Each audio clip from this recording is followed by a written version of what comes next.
We're back after a 2-week break, and we got lots to talk about, so let's get right into it.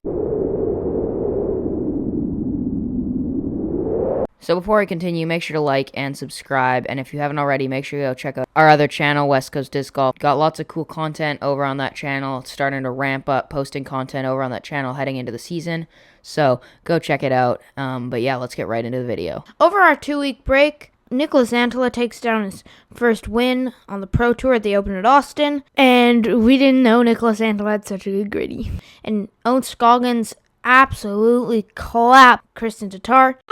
Missy Gannon takes down the first major of the year at the USW, the DGC. So unless you've been living under a rock, you've probably heard about the SCCX tournament series that has been recently announced and the $4 million in cash prize money that has been promised to winners. But for those of you who haven't, it is basically a team series where teams of 10 people compete all over America for smaller cash prizes, which eventually leads them to a finals, which will be played for $1 million. It is quite a confusing layout. They're aiming to have 1,000 teams, which means 10,000 players, and this series of tournaments is open to all skill levels from beginner to pro, so there's a complicated handicap system, which I'm not going to get into because I just don't understand it. But there's a whole level system and a whole bunch of stuff. If you go to their website, you can look at it. But it is basically teams of 10, and every team plays some preliminary rounds, and then they move into another stage of rounds, and then those teams move on, and then it moves to the finals, something like that. There's regions and a whole bunch of aspects that I'm not going to cover. Maybe we'll do a deeper dive on this whole tournament, but for now, we're just going to skim the surface and just kind of debrief it. We got to see Texas States, which is a elite event this year. Calvin Heiberg still forehandless, and the courses both looked quite easy to play, and they were pretty short, and they look like they're going to line up for some pretty hot rounds. So let's get straight into it with the MPO recap. We had Anthony Brella at the top shooting a 10 down with Calvin Heiberg, Mason Ford, Gannon Burr, and Ezra Haderhold close behind at -9. Nathan Queen and Robert Burridge were at -8. So we definitely had it close at the top. The top 13 looked like they were all within like 4 strokes of each other, so really close and knotted up at the top. And now into the FPO recap of round 1, we had Owen Scoggins shooting a bogey-free -11, and that would put her in first for the day. Anna Steen shot a -10 with only 1 bogey on the day, and it was her first 1,000 rated round ever. And then we have Holland Hanley at -9, Sarah Holcomb at -8, Kat Murch at -7. All the way down in a tie for 10th, we have the FPO favorite, Kristen Tatar at -5. Likey Lorenzen got an ace on hole 18. There's no better way to cap off a round than an ace on hole 18. So, yeah, cool. So round 2 was even more birdie heavy than round 1. We saw multiple scores in the double digits range on both sides. Players proving that every hole is birdieable for every skill range. We saw some lesser known names jump up the leaderboard. Braden Sides shooting a -8, jumping into a tie for 8th with Alden Harris, Adam Hammis, Gavin Rathbun, Nathan Queen, and Robert Burridge. Randon Latta moving up to a tie for 5th with Matty O and Calvin Heimberg shooting a -8 as well. Gannon Burr shooting a -9 with only 1 bogey to put him at -18. Ezra Aderhold shooting a -11, getting 5 birdies in a row from hole 12 to hole 16, putting himself at -20 in second place.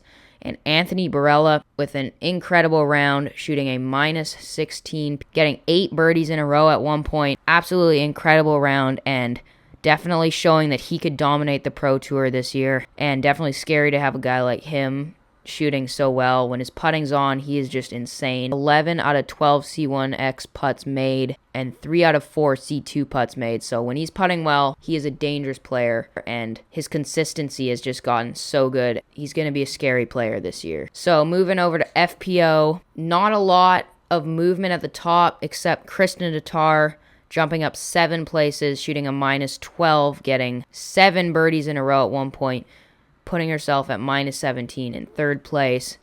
She was interviewed after and said every hole she can birdie except for maybe hole 17, which she did birdie, making a huge putt and she said anybody of any skill level can birdie them, so definitely easier courses, and that made for some highlight rounds. Owen Scoggins shooting a -9, putting herself in a tie for first with Anniken Steen, who shoots her second 1,000 rated round of her career, having an absolute lights out performance, shooting a -10, putting her at -20. -10 seemed to be a trend for her, and definitely incredible performance, especially from a lefty. We also see Evelina creeping up the leaderboard, moving up 5 spots, and Missy Gannon moving up 17 spots with shooting a -9 to put herself at -11 in a tie for 7th. Alright, hopping into the final round, round 3. I was thinking to myself, I have the same average in my bullseye putting as Barella has in C1X. So, yeah, that made me feel pretty good. Not much separation down the leaderboard. Gavin Rathbun shooting -9, Calvin Heimberg shooting -9, Matty O shooting a 10 to get him into 4th. Ezra Aderhold shooting a -10, and he would finish in 3rd at a total score of -30. And then Gannon Burr, he shot a -15 with 9 birdies in a row from hole 9 to hole 18, just non-stop. But Anthony Barella almost letting his lead slip, shooting 7 strokes worse than Gannon Burr and shooting a -8. That's half of what he shot on Saturday. But also coming out with the win at -34, shooting pretty well through the entire weekend, and we just got our second glance at how dangerous Anthony Barella can be when he's shooting hot. Alright, now we're going to hop over to the FPO recap here on round 3. We had, again, not that much change down the leaderboard. We had Missy Gannon, Likey Lorenzen, Rebecca Cox, Sarah Holcomb, just all those people down the leaderboard. And the 909 rated Emily Weatherman shooting a 974 rated -6. And, yeah, looking pretty good out there.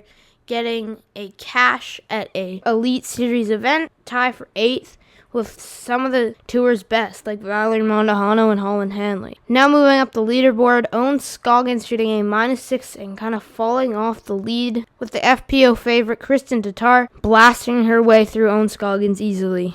But Anniken Steen would not let her pass, shooting her 3rd 1,000 rated round in a row. That's her first 3 in one tournament, shooting a -9 and closing out the win for her first ever Disc Golf Pro Tour event win. So, yeah, kind of a surprise appearance from Anniken Steen, but so great to see 5 unique winners on the FPO side after seeing Kristen Tatar win for like a straight year. It's also nice to see Brody Smith wrong once in a while. And I think right now when Kristen Tatar enters a tournament, I don't know, Yuli. I don't think anyone can beat her. Now for the shot of the week.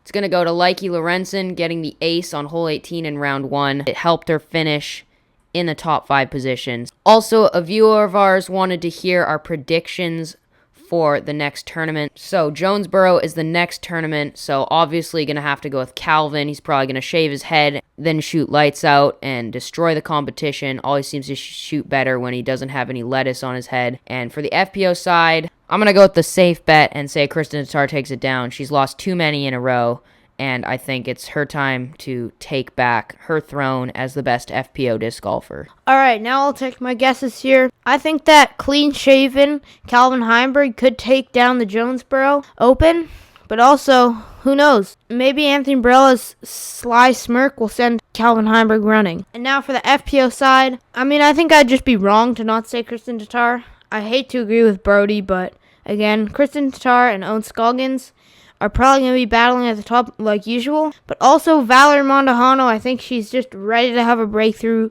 performance and just take one of these elites down. So, yeah, I guess we'll have to see. So, yeah, that's it for us.